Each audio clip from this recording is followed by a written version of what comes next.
அஸ்ஸலாமு அலைக்கும் வரஹ்மத்துல்லாஹி வபரகாத்துஹு.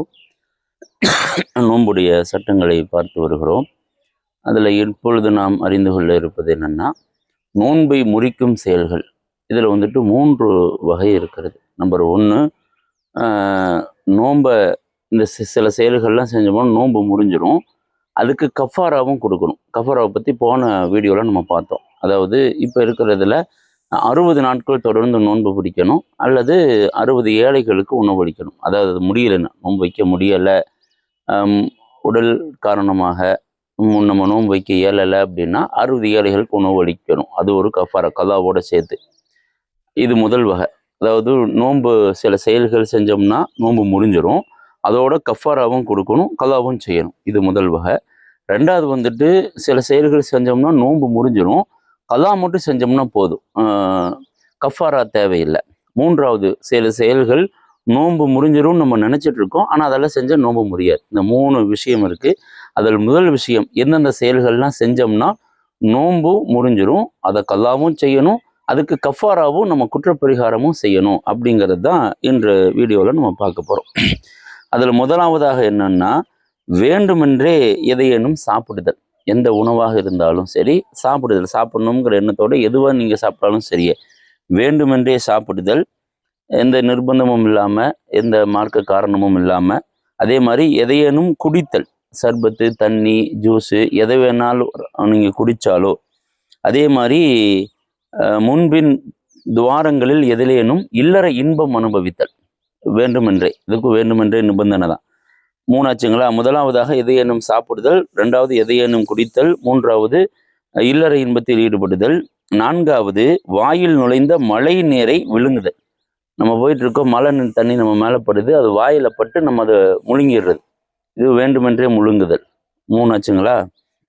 4வது என்னென்னா, பற்களுக்கு இடையில மாட்டிக்கொண்ட கடலை பருப்பு. நம்ம ஏதோ ஒன்று சாப்பிட்றோம், பல் எடுக்கல மாட்டிக்கிச்சு, நம்ம சகுர் செஞ்சப்போ அது பல் எடுக்கல மாட்டியிருக்கு, அல்லது நம்ம போன இதில் சொன்னோம்ல, அந்த சுவை அமுத்தி அந்த பொருட்களை, உணவுப் பொருட்களை மெல்லிசு பண்ணி குழந்தைகளுக்கோ வயது மூத்தவருக்கோ கொடுப்பதற்காக நம்ம வாயில் வச்சு மென்று துப்பிட்டோம், அல்லது மென்று கொடுத்துட்டோம். அதனுடைய ஏதோ ஒன்று நம்ம பல்லு இடுக்கல மாட்டிக்கிச்சு, அல்லது சகுருக்கு சாப்பிட்றப்ப பல்லு இடுக்கல மாட்டினது கடலை பருப்பு அளவை விட அதிகமாக இருந்தால் அதை முழுங்கிடுறது.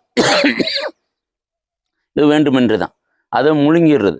அந்த மாதிரி நம்ம முழுங்கிட்டோம் அப்படின்னா நமக்கு என்ன ஆகும்னா நோன்பு முறிஞ்சிடும். இந்த 4-5 செயல்பாடுகள். முதலாவது வேண்டுமென்று எதையேனும் சாப்பிடுதல், வேண்டுமென்று எதையேனும் குடித்தல், 3வது என்னென்னா இல்லற இன்பத்தை அனுபவித்தல், வாயில் நுழைந்த மழை நீரை விழுங்குதல், 4 பற்களுக்கிடையில் சிக்கி கொண்ட கடலை பருப்பின் அளவிற்கு அதிகமான மாமிசம் போன்றவற்றை விழுங்குதல்.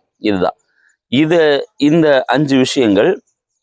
இதுக்கு அப்பாற்பட்டு நிறைய இருக்குது. ஃபிக்ஹுடைய கிதாபுகளில் இன்னும் சில நுணுக்கமான ஆழமான விஷயங்கள் கொடுத்துருக்காங்க. நம்ம இதில் லிஸ்ட் அவுட் எடுத்திருக்கிறது பரவலாக நடைமுறையில் இதெல்லாம் மக்களுக்கு ஏற்படலாம் அப்படிங்கிறத மட்டும்தான் எடுத்திருக்கிறோம். இப்போ நம்ம 3 வீடியோவும் தனித்தனியாக போட போகிறோம். என்ன 3ன்னா, இப்போ கஃபாராவோடு நோன்பை முறிக்கும் செயல்கள், அதுக்கப்புறம் கஃபாரா இல்லாமல் நோன்பை முறிக்கும் செயல்கள், 2வது நோன்பை முறிக்காத செயல்கள், 3 தனித்தனியாக போட போகிறோம். இது லிஸ்ட்டில் இருக்கிறதுல உங்களுக்கு எது கஃபாராவோடு கஃபாரா இல்லாமல் நோன்பு முறிக்காதுன்னு தெரிஞ்சிடும். உங்களுக்கு இது அல்லாத சில நுணுக்கமான விஷயங்கள் ஃபிக்ஹ் கிதாபுகளில் நிறைஞ்சிருக்கு. அது எல்லாத்தையுமே நம்ம இங்கே சொல்லலை. சொன்னோம்னா அது ரொம்ப அபூர்வமாக அவ்வப்பொழுது நடைமுறையில் வரக்கூடியது தான். அப்போ இதுக்கு அப்பாற்பட்டு உங்களுக்கு ஒரு விஷயம் நடந்தது அப்படின்னா அது என்ன செய்யுங்கன்னா, உங்களுடைய உலமாக்கள்கிட்ட இந்த மாதிரி இருக்குன்னு கேட்டு தெரிஞ்சுக்கிறத புத்திசாலித்தனம். ஜஸ்ட்டு ஆல் ஓவராக ஒரு மார்ஜினாக தான் நம்ம இதை தெரிஞ்சுக்க போகிறோம். அப்போ இந்த கஃபாராவோடு நோன்பை முறிக்கும் செயல்களில் இப்போ நம்ம இந்த ஒரு 4-5 விஷயங்கள் குறிப்பாக சொன்னோம்ல, இதில் என்ன நிபந்தனைனா, இந்த செயல்கள் ரமலான் மாதத்தில் நடந்திருக்கணும். இந்த கஃபாராவே ரமலானுடைய நோன்புக்கு மட்டும்தான். அப்போ ரமலானுடைய மாதத்தில் நடந்திருக்கணும் முதல் நிபந்தனை. அப்போ ரமலானுடைய மாதம் அல்லாத வேற நோன்பு வைக்கிறாங்க, அப்போ இந்த செயல்கள் நடந்து அவங்களுக்கு நோன்பு முடிஞ்சதுன்னா கஃபாரா கிடையாது. ரமலானுடைய நோன்புவே ரமலானில் ஒருத்தர் வைக்க முடியல, பயணம் போயிடுறாரு, ஏதோ ஒரு காரணத்தினால நோன்பு வைக்கல, ரமலான் அல்லாத காலத்தில் அவர் வைக்கிறார் அப்படின்னா, அப்போ உதாரணத்துக்கு ரமலான் அல்லாத ஒரு ஷவ்வால் மாதம், துல்காதா மாதத்தில் ஒருத்தர் நோன்பு வைக்கிறார், ரமலானுடைய நோன்பை கலாவா வைக்கிறார். அப்போ அவருக்கு இந்த மாதிரி வேண்டுமென்றே எதாவது சாப்பிட்றாரு, குடிச்சிடுறாரு, அல்லது தன்னுடைய மனைவி வீட்டை வேண்டுமென்றே நிர்பந்தம் இல்லாமல் ஒரு ஆசைப்பட்டு ஜிமா செஞ்சிடுறார், இல்லற இன்பத்தை அனுபவிச்சிடணும்னா கஃபாரா கிடையாது. அப்போ இந்த கஃபாரா கடமையாவதற்கு முதல் நிபந்தனை அது ரமலான் மாதத்தில் நடந்திருக்கணும். ரெண்டாவது நிபந்தனை அது வேண்டுமென்றே நடந்திருக்கணும். இப்போ மறதியாக ஒருத்தர் என்ன செஞ்சுட்டாருன்னா நோன்பு அப்படிங்கிற சிந்தனை இல்லாமல் ஏதோ ஒன்று சாப்பிட்டார் ரமலான் மாதத்தில், ஏன்னா கஃபாரா கடமையில் அது நோன்பு முடியாது, அதை சொல்லுவோம். அதே மாதிரி இன்னொன்று என்ன, நிர்பந்தமாக ஒருத்தர் செஞ்சுட்டார், வேண்டுமென்றேலாம் அவர் செய்யலை, நிர்பந்தம்னா என்னென்னா யாராவது ஒருத்தர் ஒரு 10 பசங்க சேர்ந்துட்டு ஒரு ஃப்ரெண்ட்லியாக இந்த சாப்பிட்றேன்னு ஒரு மிரட்டி அல்லது ஏதாவது ஒன்று பண்ணி சாப்பிட வச்சுட்டாங்க, வாயில் ஊற்றி விட்டுட்டாங்க, இவர் குடிச்சிட்டார். அப்போ இவருடைய செயல் அல்ல, அப்போ அது நிர்பந்தமாக நடந்ததுக்கும் நோன்பு முறிஞ்சிரும், ஆனால் கஃபாரா கடமை இல்லை. அதே மாதிரி யதார்த்தமாக இந்த விஷயத்தில் ஏதாவது ஒன்று செஞ்சுட்டார். உதாரணத்துக்கு என்னென்னா, அதே மாதிரி நம்ம சொன்ன மாதிரி குழந்தைகளுக்கு அந்த உணவை மெல்லிசு பண்ணுவதற்காக வாயில் வச்ச ஒரு மெல்லனான்னு டக்குன்னு உள்ளே போயிருச்சு அது. அப்போ இவர் அது யதார்த்தமாக செய்ய போய் நடந்தது, இவர் அதை வேண்டுமென்றே சாப்பிடலை. அப்போ இந்த மாதிரி இருந்தாலும் கஃபாரா கடமை இல்லை. அப்போ இந்த 5 விஷயங்கள், குறிப்பாக இன்னும் சில விஷயங்கள் இருக்கிறது, அது அபூர்வமாக நடக்கிறது. இப்போ இதன்படி கஃபாரா கடமையோ ஆகணும் அப்படின்னா அதுக்கு ரமலான் மாதத்தில் நடந்திருக்க வேண்டும், அதே மாதிரி வேண்டுமென்றே செய்திருக்க வேண்டும், அதே மாதிரி நிர்பந்தம் இல்லாமல் சுய விருப்பமாக நடந்திருக்க வேண்டும் அப்படிங்கிற நிபந்தனைகள் உண்டு அப்படிங்கிறதையும் நம்ம தெரிஞ்சுக்கிறோம். இதுதான் கஃபாராவோடு நமக்கு நோன்பை கடமையாக்குகிற விஷயங்கள். அப்போ ரமலான் மாதத்தில் ஒருத்தர் வேண்டுமென்றே நிர்பந்தம் இல்லாமல் சுய விருப்பமாக இந்த செயல்கள்லாம் செஞ்சார் அப்படின்னா அவர் என்ன செய்யணும்னா, ரமலான் அல்லாத காலங்களில் துல்ஹஜ் மாதத்தினுடைய அந்த ஐயாமு தஷ்ரீக் நாட்கள் வராமல், ரமலானுடைய பெருநாள் வராமல், பக்ரீத் வராமல் இருக்கிற நாட்களில் தொடர்ந்து 60 நாட்கள் நோன்பு பிடிக்கணும். அது அவர் உடல்நிலை முடியலை என்று மருத்துவ ரீதியாக உறுதி செய்யப்பட்டால், இயலாமல் போனால் 60 ஏழைகளுக்கு உணவளிக்கணும். ஓகேங்களா? அதுபோக அந்த ஒரு நோன்பையும் கதா செய்யணும். இதுதான் வந்துட்டு கஃபாராவோடு நோன்பை கடமையாக்குற செயல்கள் அப்படிங்கிறத இன்ஷா அல்லாஹ் நம்ம தெரிஞ்சுக்கிறோம். அடுத்தது கஃபாரா இல்லாமல் நோன்பை முறிக்கக்கூடிய செயல்கள் என்னங்கிறத இன்ஷா அல்லாஹ் நம்ம அடுத்தது பார்க்கலாம். அஸ்ஸலாமு அலைக்கும் வரஹ்மத்துல்லாஹி வபரகாத்துஹு. ஸல்லல்லாஹு அலா முஹம்மது ஸல்லல்லாஹு அலைஹி வஸல்லம். ஸல்லல்லாஹு அலா முஹம்மது ஸல்லல்லாஹு அலைஹி வஸல்லம். ஸல்லல்லாஹு அலா முஹம்மது யா ரப்பி ஸல்லி அலைஹி வஸல்லம். அஸ்ஸலாமு அலைக்கும். கஃபாராவோட நோன்பு முறிக்கும் செயல்களில் ஒரு விஷயத்தை சொல்ல தவறிட்டோம்.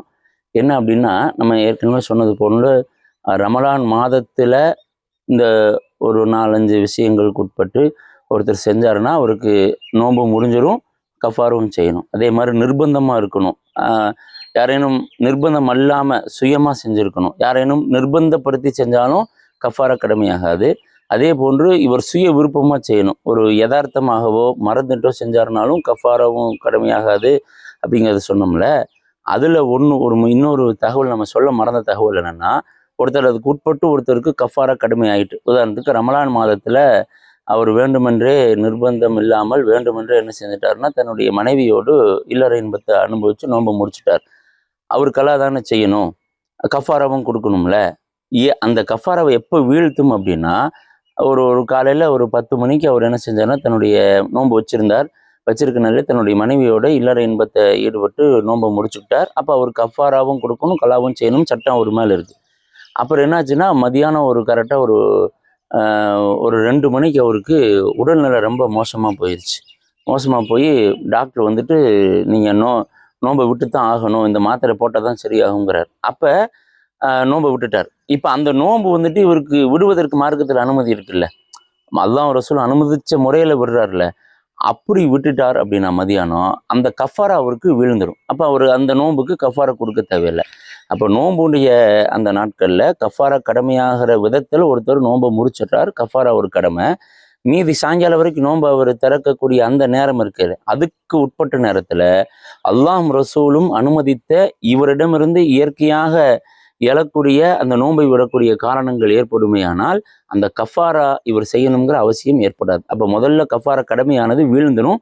அப்போ அவருக்கு கஃபாரா கடமை இல்லை. இது என்னென்னா அதுவாக ஏற்படுவதாக இருக்கணும்.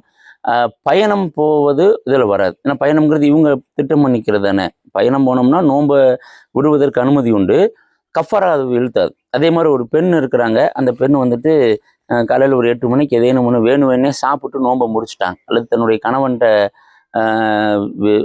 இல்லற இன்பத்தை அனுபவிச்சு நோன்பை முடிச்சுட்டாங்க ரமலான் மாதத்தில் வேண்டுமென்றே நிர்பந்தம் இல்லாமல் அப்படின்னா அந்த பெண்ணுக்கு கஃபாரா கடமையாயிருது. சாயங்காலம் ஒரு 4 மணிக்கு பார்த்தீங்கன்னா அந்த பெண்ணுக்கு ஹைது வந்துடுது, மாதவிடாய் வந்துடுது. இப்போ மாதவிடாய் வந்தால் நோன்பு இயற்கையாக முறிஞ்சிடும். அவள் அனுமதி இருக்குல்ல, நோன்பை வைக்கக்கூடாது அப்படிங்கிற சூழல் இருக்குல்ல. அப்போ அவளுக்கு கஃபாரா காலையில் 8 மணிக்கு கடமையான கஃபாரா இந்த ஹைது ஏற்பட்டங்காட்டி, அந்த நோன்புடைய அந்த நாள்லேயே ஏற்பட்டங்காட்டி அவருக்கு கஃபாரா கடமை ஆகாது அப்படிங்கிற ஒரு சட்டத்தையும் நம்ம ஞாபகப்படுத்திக்கிறோம். இது சம்மந்தமாக அதிகமான விஷயம் வேணுங்கிறவங்க நம்ம சுன்ன ஜமாத் உலமாக்களானவங்க ஸல்லல்லாஹு அலா முஹம்மது ஸல்லல்லாஹு அலைஹி வஸல்லம் ஸல்லல்லாஹு அலா முஹம்மது ஸல்லல்லாஹு அலைஹி வஸல்லம் ஸல்லல்லாஹு அலா முஹம்மது.